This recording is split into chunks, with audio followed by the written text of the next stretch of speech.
और आइए सबसे पहले बात कर रहे हैं आज की सबसे बड़ी खबर की। पूरा देश ये जानना चाहता है कि ओलंपिक गोल्ड मेडल विजेता आखिर सुशील है कहां। सुशील कुमार, ये देखिए जरा तस्वीरें। सुशील कुमार को पुलिस ढूंढ रही है, 1 लाख रुपए का इनाम है। लेकिन ये मैं सुशील की मॉस्को की वर्ल्ड टाइटल की तस्वीरें दिखा रहा हूं। ये देखिए सुशील ने यहां कैसे चित किया था विरोधी को और जीता था वर्ल्ड चैंपियनशिप टाइटल। लेकिन सुशील कहां है? 6 पहलवानों को पस्त किया था सुशील ने इसमें। ये तस्वीरें जो मैं आपको दिखा रहा हूं मॉस्को की। लेकिन सुशील को इस वक्त दिल्ली पुलिस तलाश रही है। सुशील ने 2 ओलंपिक मेडल हिंदुस्तान के लिए जीते। जरा बीजिंग की तस्वीरें देखिए। बीजिंग में ब्रॉन्ज जीता था सुशील ने। देखिए जरा, पूरा देश गर्व कर रहा था। फुल स्क्रीन तस्वीरें दिखाएं जरा। देश गर्व कर रहा था सुशील पर कि आखिर सुशील ने जो ये दांव दिया है, सुशील ने देश का नाम रोशन किया है। लेकिन सुशील फिलहाल फरार है।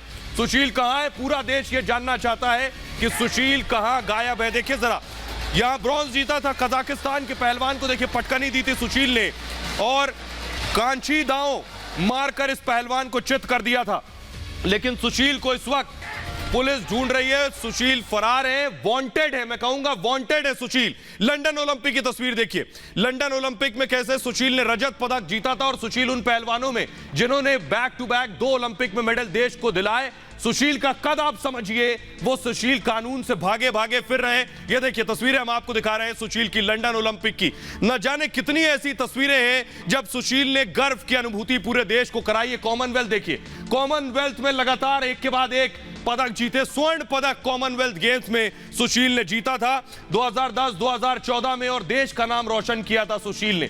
ये सुशील कहां है कोई नहीं जानता। लेकिन सुशील पर खूनी दांव का आरोप है। सुशील पर इल्जाम है उन्होंने एक की हत्या की। ऐसा दांव चला जो खूनी कहला रहा है और उनको दिल्ली की पुलिस शिद्दत से तलाश रही है। उनकी जमानत खारिज हो चुकी है। देखिए जरा रिपोर्ट। पहलवान सुशील का खूनी दंगल। क्या ओलंपियन सुशील कातिल है? क्या सुशील ने जूनियर पहलवान को मारा?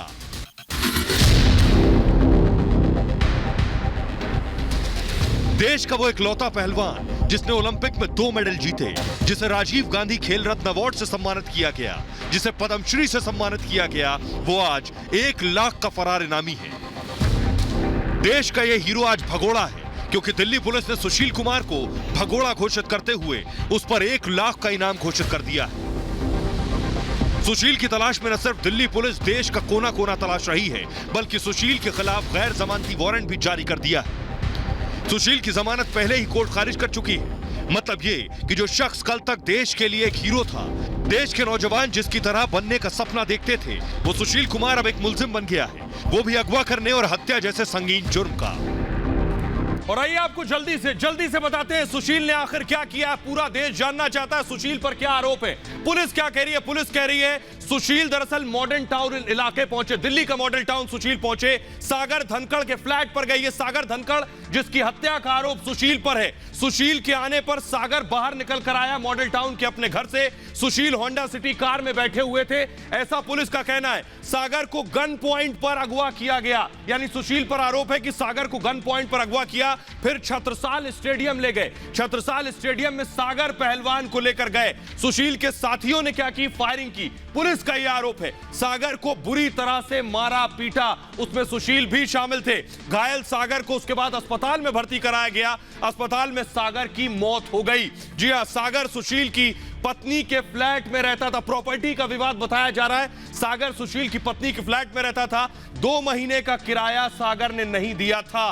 किराए के पैसों पर यह विवाद शुरू हुआ और विवाद इस कदर बढ़ गया कि वो हत्या तक पहुंच गया। पुलिस को कार से बाकायदा हथियार बरामद हुए हैं। पुलिस को जिंदा कारतूस भी मिले हैं। ये हथियार किसके हैं, जिंदा कारतूस किसके, सवाल यही है।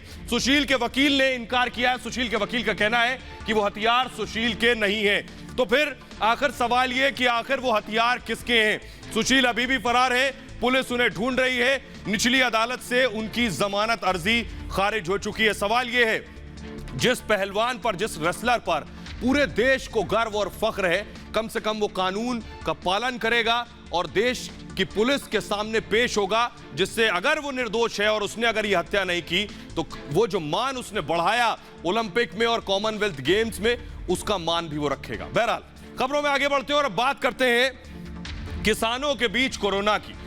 हजारों किसान बॉर्डर पर बैठे हैं, लेकिन क्या किसानों के बीच भी कोरोना पहुंच गया है? और ये सबसे ज्यादा हिला देने वाली तस्वीर है कि ये जो मैं आपको दिखा रहा हूं, सिंगू बॉर्डर पर अगर हजारों किसान मौजूद रहते हैं, दिल्ली के अलग अलग बॉर्डर्स पर ऐसे ही भीड़ किसानों की रहती है, इनमें किसानों की मौत शुरू हो गई है। और अब तक जो मौतें हो रही थी उसके बारे में जानकारी नहीं मिल रही थी, लेकिन अब किसानों की मौत कोरोना की वजह से हुई है। और अगर ये किसान कोरोना से मौत हो रही शुरू हो गई है तो सोचिए, इन हजारों की भीड़ में किसान बैठे हैं और यहां से कोई कोरोना संक्रमित होकर अपने गांव चला गया तो क्या होगा? सवाल यह है कि किसान नेता जो है, किसान नेताओं ने खुद तो अपना वैक्सीनेशन करवा लिया।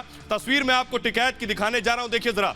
राकेश टिकैत को आप देख रहे हैं, जैसे ही वैक्सीन आई सबसे पहले राकेश टिकैत ने वैक्सीनेशन करवा लिया। लेकिन हजारों की संख्या में जो किसान बैठे हैं उनको वैक्सीन कौन लगाएगा? इसीलिए उनकी जानें जा रही हैं। लेकिन राकेश टिकैत को इसकी जिम्मेदारी लेनी होगी, क्योंकि हजारों किसानों को राकेश टिकैत ने सरहद पर बुलाकर बिठाया है। खुद तो वैक्सीन लगवा ली, कोरोना से बचने के पूरे तरीके अपना लिए, लेकिन जो किसान बॉर्डर पर जान दे रहा है उसकी जिम्मेदारी आखिर कौन लेगा? आइए अब आपको दिखाते हैं कि किसानों को कैसे वर्गलाया गया। जो किसान बॉर्डर पर मौजूद हैं, बैठे हुए, वो कह रहे हैं कोई कोरोना नाम की चीज नहीं है। राकेश टिकैत ने खुद तो वैक्सीन लगवा ली, लेकिन बाकी किसानों को सिर्फ गुमराह किया है। सुनिए जरा। किसान जब तक ये तीनों काले कानून वापस नहीं हो जाते, दिल्ली से किसान वापस जाने वाला नहीं है। ना जो है किसान जो कोरोना से डरे, ना किसान को कोरोना होती है, जमींदार को कोरोना होता ही नहीं है। यहाँ कोरोना का कोई काम नहीं है। आज इतनी ज्यादा पब्लिक होगी और दिल्ली का भी कोरोना का भुगवा देंगे। देखिए जी, कोरोना है नहीं, कोरोना सरकारी है और ये बनाया, इसका डर पैदा किया जा रहा है। अगर कोरोना होता तो ये लाखों की संख्या में उस दिन से 5 महीने से लगभग किसान बैठे हैं, तो ये सारे के सारे लोग मर जाते। तो आपने सुन लिया, किसान कह रहे हैं कोई कोरोना नहीं है। सोचिए, किसानों को यह गुमराह किया गया है। दरअसल मैं आपको तस्वीरें दिखाता हूं, ये देखिए किसान बैठे, किसी के चेहरे पर कोई मास्क लगा हुआ नहीं है। राकेश टिकैत कहते हैं वहां प्रोटोकॉल का फॉलो हो रहा है, प्रोटोकॉल माना जा रहा है। ना तो सोशल डिस्टेंसिंग का पता है, ना मास्क का पता है। इन तस्वीरों में आपको साफ नजर आ रहा है। तो सवाल यही है, आखिर जो किसानों की जानें जा रही हैं, जो किसानों की जानें जा रही हैं, वो आखिर उसके लिए जिम्मेदार कौन है? राकेश टिकैत देखिए, कुछ दिन पहले तक रमजान में इफ्तार पार्टियां कर रहे थे। ये देखिए राकेश टिकैत आपको दिख रहे हैं, ये राकेश टिकैत बैठे इफ्तार पार्टी कर रहे हैं, यहाँ किसान भरे हुए हैं। आखिर इसके लिए जिम्मेदारी कोई लेगा? ये जो तस्वीर हम आपको दिखा रहे हैं, ये तस्वीरें आपने पहले देखी होंगी, रमजान के दौरान की तस्वीरें, जब राकेश टिकैत यहां इफ्तारी कर रहे थे। इस दौरान भी कोरोना का हाल यही था। आखिर किसानों की मौत की जिम्मेदारी कौन लेगा? ये रिपोर्ट देखिए जरा।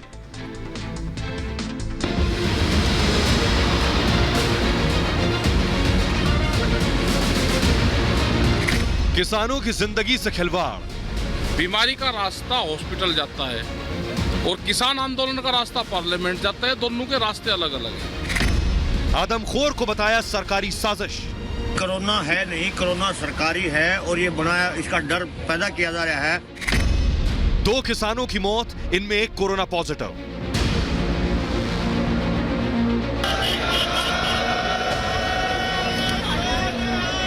दिल्ली सिंगू बॉर्डर की तस्वीरें आपने देखी होंगी।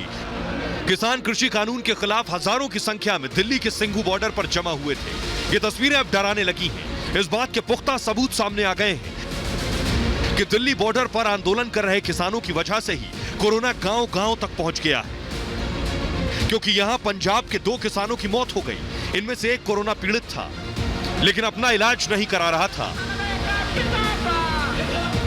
मृतकों में पटियाला का बलबीर सिंह है, जिसकी उम्र 50 साल थी, तो दूसरा लुधियाना का महेंद्र सिंह, जिसकी उम्र 70 साल थी। हरियाणा के सोनीपत के सीएमओ के मुताबिक बलबीर को पिछले 2 दिन से बुखार था। उसे अस्पताल ले जाया गया, लेकिन डॉक्टरों ने उसे मृत घोषित कर दिया। जांच में कोरोना संक्रमित होने की पुष्टि हुई। इस खुलासे के बाद दिल्ली, पंजाब, राजस्थान और उत्तर प्रदेश के उन इलाकों में हड़कंप मच गया जहां से किसान आंदोलन में शामिल होने आते थे, जो कोरोना के किसी भी प्रोटोकॉल को फॉलो नहीं करते थे।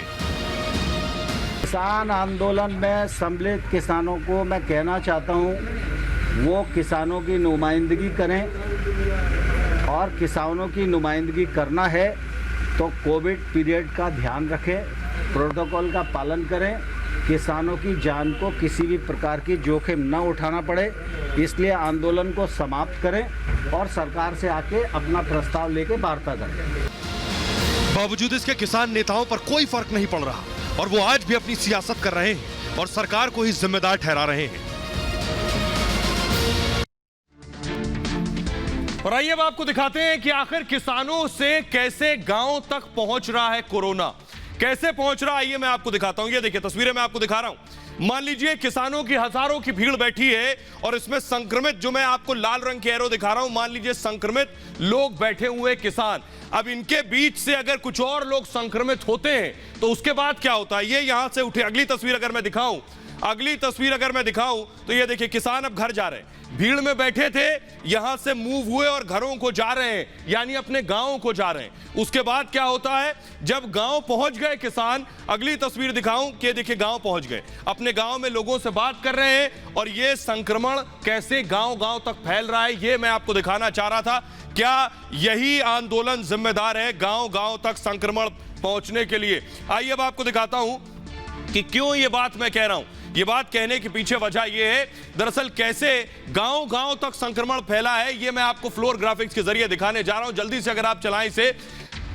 गांव-गांव तक फैला है संक्रमण, कौन कौन से जगह है। देखिए पानीपत जो मैं आपको दिखा रहा हूं, 416 मौतें पानीपत में हुई। ये वो इलाके हैं जहां किसान इस वक्त धरना दे रहे हैं, किसान डटे हैं, उनसे जुड़े हुए जो इलाके हैं वहां की तस्वीर मैं आपको बता रहा हूं ग्राफिक्स के जरिए।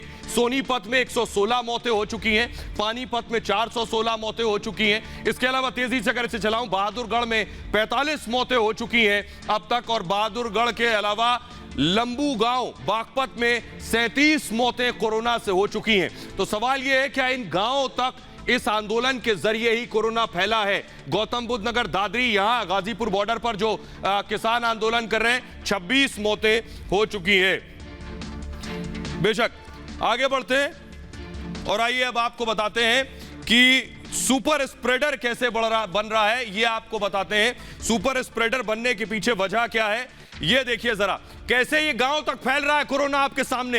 हो क्या रहा है, दरअसल कोई मास्क नहीं लगा रहा है। आंदोलन में जितने लोग मौजूद हैं, किसी ने मास्क नहीं लगाना है। आंदोलन में जितने लोग मौजूद हैं, टेस्टिंग नहीं करा रहे हैं। उनसे कहा जाता है टेस्टिंग करा लीजिए, लेकिन कोई टेस्टिंग कराने को तैयार नहीं है, ना सोशल डिस्टेंसिंग का कोई पालन कर रहा है। सवाल यह है, वैक्सीनेशन से भी इनकार है, तो आखिर कैसे कोरोना भागेगा? इलाज के लिए कोई तैयार नहीं है, इलाज नहीं करवा रहे हैं और बेरोक-टोक गांव में आ जा भी रहे हैं, यानी गांव में जा रहे हैं, गांव से वापस आ रहे हैं। आखिर इसके लिए कौन जिम्मेदार है? बहरहाल आगे बढ़ते हैं और अब आपको बताते हैं कि कैसे आपको बताते हैं कि इजराइल और फिलिस्तीन के हालात लगातार खराब होते जा रहे हैं। किसानों को समझाना सरकार की जिम्मेदारी है। सरकार कह रही है कि गांव लौट जाएं, अपने अपने घरों को लौट जाएं, लेकिन किसान मानने को तैयार नहीं। बहरहाल आगे बढ़ते हैं और बात करते हैं फिलिस्तीन और इजराइल की, क्योंकि पाकिस्तान लगातार एक्टिव हो गया है। पाकिस्तान जरूरत से ज्यादा सक्रिय हो गया है, ये मैं आपको बताऊंगा। लेकिन पहली तस्वीर जो मैं आपको दिखाने जा रहा हूं, पहली तस्वीर मैं आपको दिखा रहा हूं, देखिए ये तस्वीर जो मैं दिखा रहा हूं, गाजा की तस्वीर। गाजा पर मिसाइल अटैक हुआ है, वो तस्वीर मैं आपको दिखा रहा हूं। इजराइल ने हमला किया है, अंधेरे का वक्त है, फुल स्क्रीन अगर ये तस्वीरें दिखाएं, रोशनी आपको दिखाई देगी, कोई गाजा में बिजली भी नहीं है और एकाएक आपको रात के वक्त ये धमाके की आवाज सुनाई देती है और ये जोरदार धमाका होता है। ये जो हम आपको दिखा रहे हैं, गाजा की तस्वीर आप देख रहे हैं, देखिए जरा, जोरदार धमाका, भीषण धमाका जो आप देख रहे हैं, ये गाजा की तस्वीरें मैं आपको दिखा रहा हूं। गाजा में इजराइल ने जो हमला किया है उसके बाद की तस्वीरें, रात के वक्त ये अटैक होता है। अमूमन जैसे ही इनपुट मिलते हैं, जैसे ही जानकारी मिलती है कि यहाँ टेररिस्ट मौजूद हैं, यहाँ हमास के आतंकी मौजूद हैं, और उसी वक्त रात को ये हमला होता है। आइए अब आपको दिखाते हैं कि इजराइल ये हमला कर रहा है, लेकिन हमास क्या कर रहा है। ये फुल स्क्रीन अगर तस्वीरें दिखाएं, इजराइल का कहना है 4000 रॉकेट, इजराइल का कहना है 4000 रॉकेट दागे गए। ग्रिड अगर हटाएं हम जी, 4000 रॉकेट हमास से दागे गए हैं, इजराइल का कहना है, और उसका जवाब दिया गया है। ये तस्वीरें जो हम आपको दिखा रहे हैं, ये हमास के रॉकेट की तस्वीरें और इजराइल का कहना है कि हम इसी का जवाब दे रहे हैं।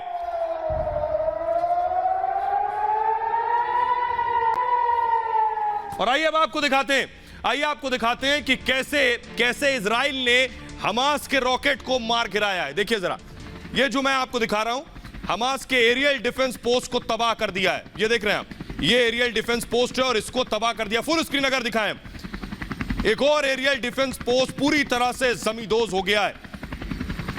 इसे टारगेट किया इजराइल ने। देखिए जरा तस्वीरें, ये जो इमारत आपको नजर आ रही है, ये एरियल डिफेंस पोस्ट था दरअसल, और इसे किस तरह से पूरी तरह से इजराइल ने तबाह कर दिया, इसे टारगेट किया है और इसे गिरा दिया है, जमींदोज हो गया। कुछ सेकंड में एयरक्राफ्ट, जो लड़ाकू विमान वहां पहुंचा, उसके बाद की तस्वीरें हम आपको दिखा रहे हैं।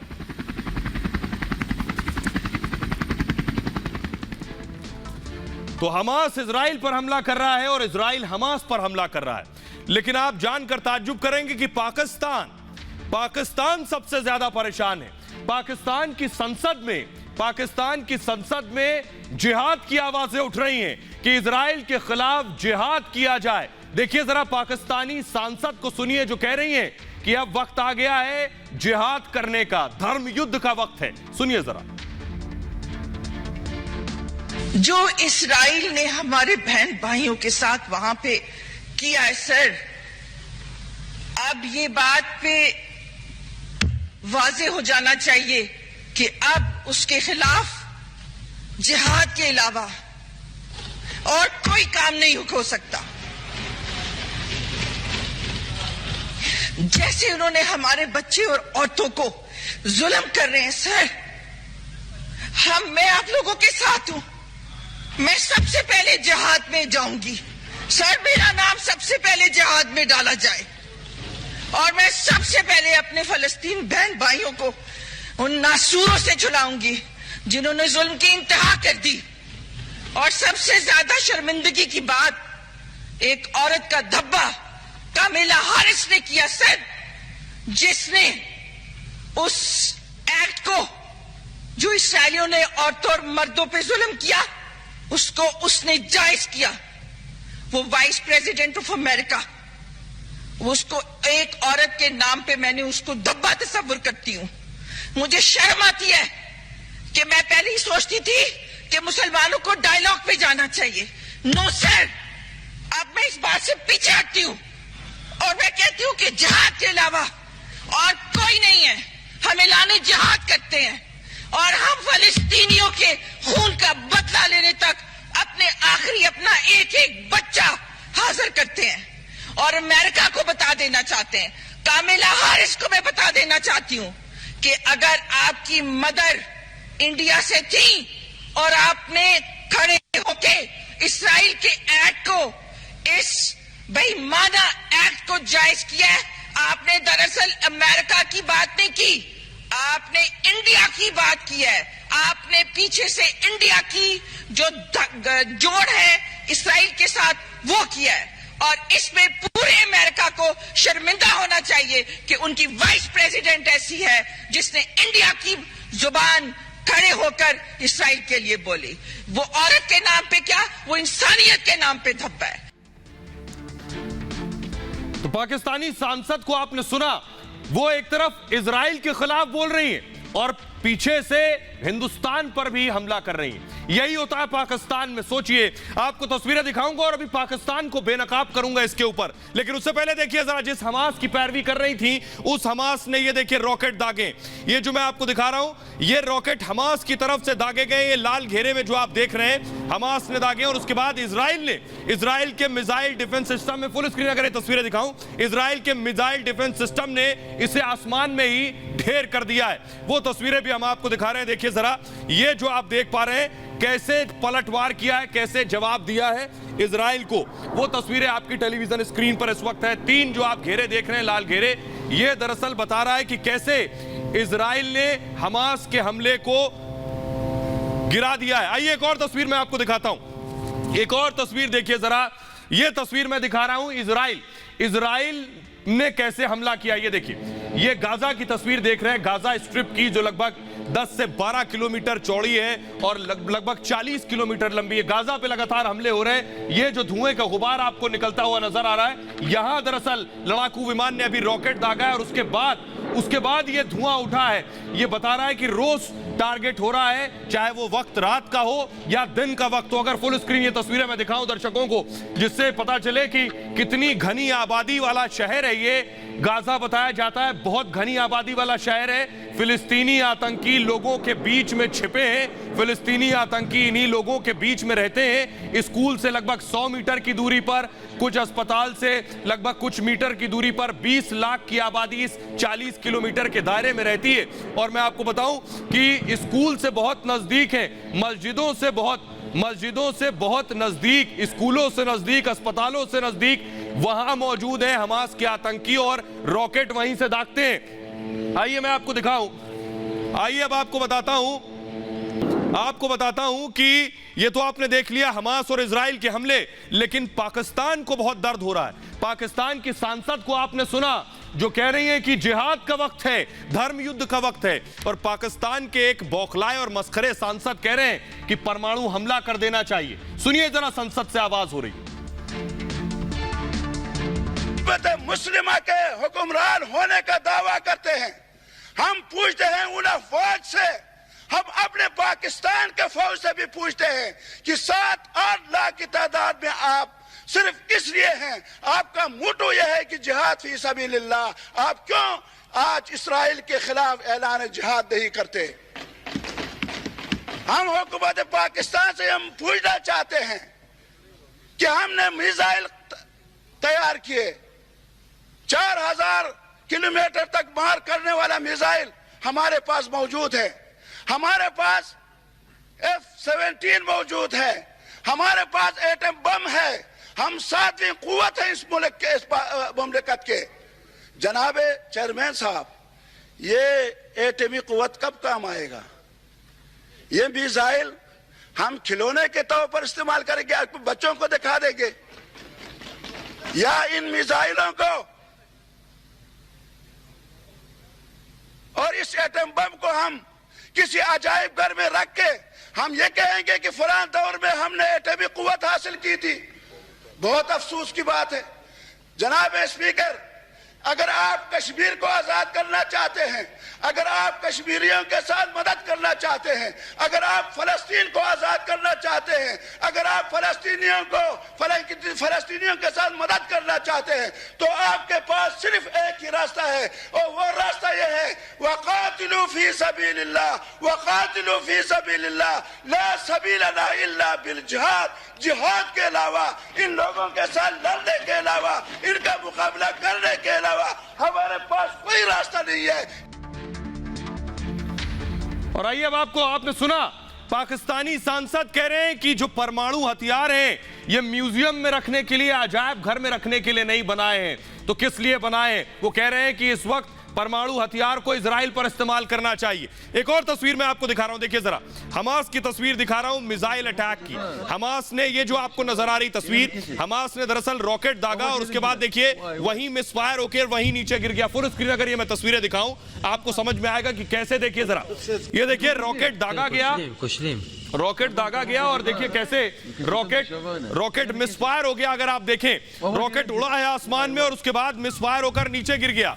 दरअसल यही होता है हर बार, जो फिलिस्तीन में जाने जा रही है उसके पीछे बड़ी वजह यही है कि रॉकेट दागा गया, रॉकेट हवा में गया और उसके बाद रॉकेट जमीन पर गिरा। और आसपास सोचिए, जहां स्कूल है, जहां अस्पताल है और जहां लोग रहते हैं, उनकी इमारतों पर गिरते हैं ये रॉकेट मिसफायर होने के बाद, और उसके बाद जान माल का नुकसान करते हैं वहां पर।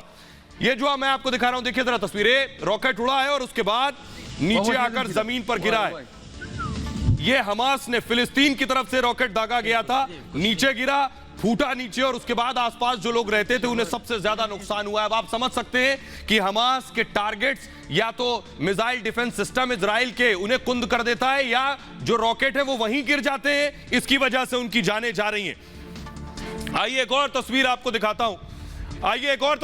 दिखाता हूं कि कैसे इजराइल ने उसके बाद कैसे हमला किया। वो तस्वीर मैं आपको दिखाने जा रहा हूं। ये देखिए, ये हमला इजराइल की तरफ से भीषण हमला किया गया है। ये देखिए, जो आवाज आप सुन पा रहे हैं इससे आपको अंदाजा लगा रहे हैं। देखिए जरा नजदीक से तस्वीरें दिखाइए।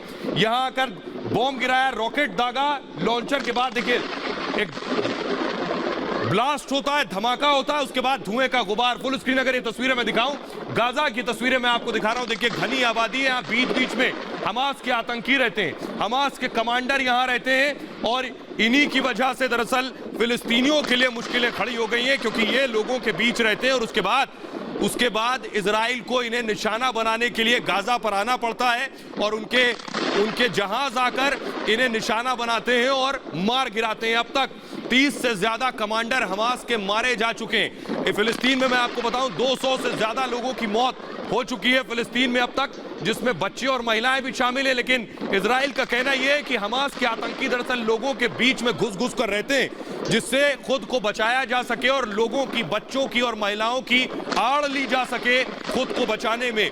ये जो आप देख रहे हैं, देखिए जरा, यहां रॉकेट दागा है इजराइल ने और इजराइल का कहना है वो जब तक हमास को तबाह नहीं कर देता तब तक इसी तरह से रॉकेट दागता रहेगा।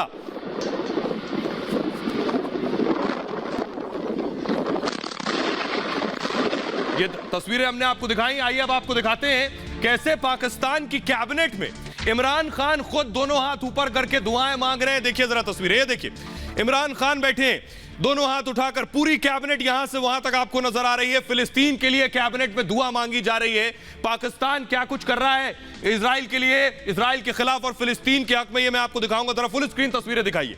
ये देखिए इमरान खान दोनों हाथ उठाए हुए हैं, फिलिस्तीन के लिए दुआएं मांग रहे हैं। हमास खुद रॉकेट दाग रहा था, वो तस्वीरें भी मैंने आपको दिखाई है। लेकिन देखिए जरा पाकिस्तान में क्या हो रहा है वो मैं आपको दिखा रहा हूं। इमरान खान कैबिनेट मीटिंग ले रहे हैं, फिलिस्तीन पर यहां बात हुई, जो कुछ इजराइल और फिलिस्तीन के बीच चल रहा है उस पर यहां चर्चा हुई, उसके बाद दुआ मांगी गई। इमरान खान खुद हाथ उठाकर दुआ मांग रहे हैं दोनों हाथों से। देखिए जरा पाकिस्तान में दुआ मांगी गई फिलिस्तीन के लिए और बाकायदा पाकिस्तान पूरी तरह से सक्रिय है कि कैसे फिलिस्तीन पर हमला किया जाए, कैसे इजराइल पर हमला किया जाए, कैसे फिलिस्तीन को रोका जाए और दोनों के बीच ये जंग कैसे भी खत्म हो, इसकी कोशिश पाकिस्तान जरूर कर रहा है। लेकिन मैं पाकिस्तान का मुखौटा उतारने वाला हूं, पाकिस्तान का वो चेहरा दिखाने वाला हूं, पाकिस्तान को वो चेहरा दिखाने वाला हूं।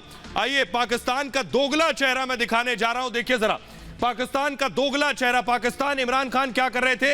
इमरान खान दुआ मांग रहे थे, लेकिन चीन पर चुप्पी है। फिलिस्तीन के मुसलमानों के लिए दुआ मांग रहे थे, चीन पर चुप्पी है। तस्वीरें दिखाइए, ये चीन के उइगर मुसलमान है। चीन में 1 करोड़ से ज्यादा उइगर मुसलमान है। यहां मुसलमानों को डिटेंशन सेंटर में रखा जाता है, पाकिस्तान इस पर चुप। इमरान खान ने कभी दुआ नहीं मांगी, क्योंकि यहां चीन से इमरान को पैसा मिलता है, चीन से इमरान को हथियार मिलते हैं। इसलिए चीन में उइगर मुसलमान, मैं आपको बताऊं शिनजियांग में लगभग 1 करोड़ से ज्यादा उइगर मुसलमान हैं, उनको डिटेंशन सेंटर में रखा जाता है, उनकी जबरन नसबंदियां कराई जाती हैं, उन्हें री एजुकेशन के लिए अलग भेजा जाता है कि वो उनके धर्म का पालन करने पर पाबंदियां थोप दी जाती हैं। लेकिन इमरान खामोश है। इमरान ने आज तक कभी इन उइगर मुसलमानों के लिए दुआ नहीं मांगी, लेकिन फिलिस्तीन में रह रहे मुसलमानों के लिए इमरान खान दुआ मांग रहे हैं। आज पाकिस्तान का वो मुखौटा और दोगलापन, वो पाखंड मैं बताने जा रहा हूं। देखिए जरा ये जो तस्वीर मैं आपको दिखा रहा हूं, पाकिस्तान में प्रदर्शन हो रहा है, ये फिलिस्तीन के हक में प्रदर्शन हो रहा है। चीन में उइगर मुसलमानों के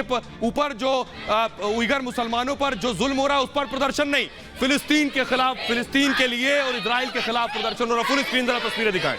पाकिस्तान में प्रदर्शन हो रहा है, फिलिस्तीन के हक में देखिए प्रदर्शन हो रहा है। यानी फिलिस्तीन में जो रहने वाले मुस्लिम है, फिलिस्तीन में जो रहने वाले अरब के लोग हैं, उनके हक में तो प्रदर्शन हो रहा है पाकिस्तान में, लेकिन चीन में रहने वाले उइगर मुसलमानों के लिए प्रदर्शन नहीं। चीन कितना भी दमन करता रहे, पाकिस्तान को सब सूट करता है, लेकिन फिलिस्तीन में इजराइल का हमला सूट नहीं कर रहा है, इजराइल को मारना सूट नहीं कर रहा है। ये पाकिस्तान की तस्वीरें मैं दिखा रहा हूं। देखिए फिलिस्तीन के हक में, इजराइल के खिलाफ पाकिस्तान की सड़कों पर लोग उतरे।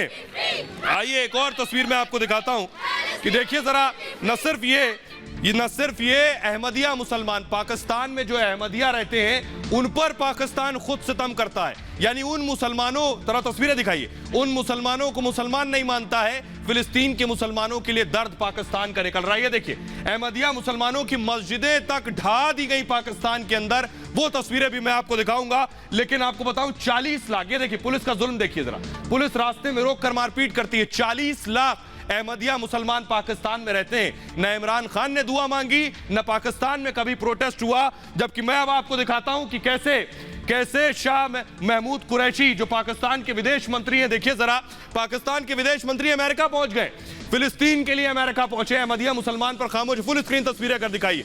शाह महमूद कुरैशी फिलिस्तीन के लिए पहुंचे हैं America, United nation general assembly में आवाज उठाने पहुंचे फिलिस्तीन के हक में। तस्वीरें आप देख रहे हैं, शाह महमूद कुरैशी पहुंचे कि किसी तरह से इजराइल को रोका जाए, यूएन में आवाज बुलंद की जाए। वो तस्वीर आप इस वक्त देख रहे हैं शाह महमूद कुरैशी की, जो इससे पहले पाकिस्तान से गए थे टर्की के बाद वो पहुंचे हैं अमेरिका, यानी यूनाइटेड नेशन जनरल असेंबली में फिलिस्तीन के हक में आवाज उठाने पहुंचे हैं।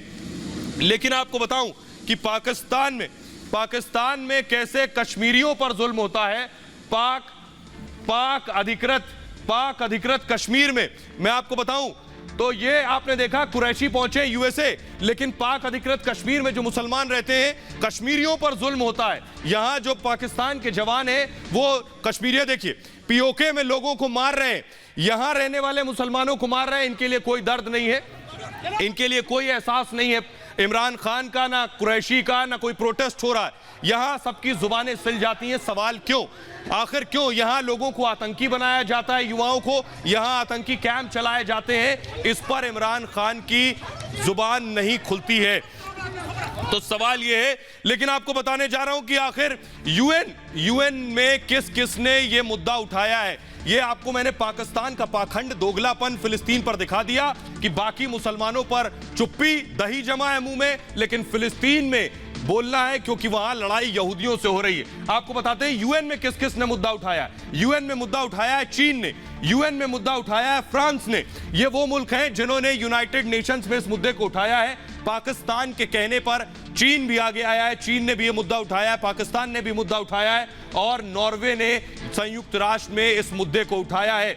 लेकिन ट्यूनीशिया भी इसमें शामिल है। आपको बताऊंगा कि आखिर, लेकिन अमेरिका बार बार इस पर वीटो लगा रहा है। ये मुल्क तो यूएन में मुद्दा उठा रहे, जरा देखिए अमेरिका क्यों अमेरिका संयुक्त राष्ट्र को रोक रहा है कि इजराइल और फिलिस्तीन पर चुप रहो, खामोश रहो। बार बार अमेरिका ने अपना वीटो पावर का इस्तेमाल किया है। देखिए रिपोर्ट।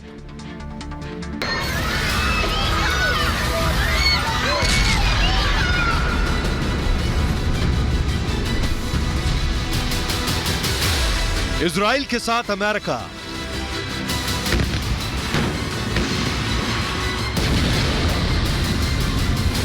फिलिस्तीन को बाइडेन ने दिया झटका।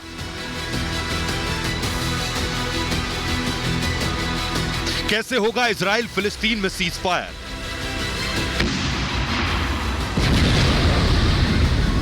फिलिस्तीन और इजराइल के बीच हालात लगातार बिगड़ते जा रहे हैं।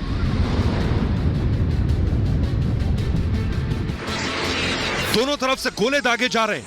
फिलिस्तीन और हमास झुकने को तैयार नहीं। ऐसे में किसी को तो इस जंग को रोकने की कोशिश करनी होगी। इस जंग को रोकने की सबसे बड़ी जिम्मेदारी संयुक्त राष्ट्र सुरक्षा परिषद की है, लेकिन अब तक यूएनएससी की तरफ से इस मसले पर कोई बयान जारी नहीं हो सका। ऐसे में सवाल यह कि आखिर यूएनएससी क्यों खामोश है? वो संगठन जिस पर शांति बनाए रखने की जिम्मेदारी, वो चुप क्यों है? तो इसकी सबसे बड़ी वजह है अमेरिका।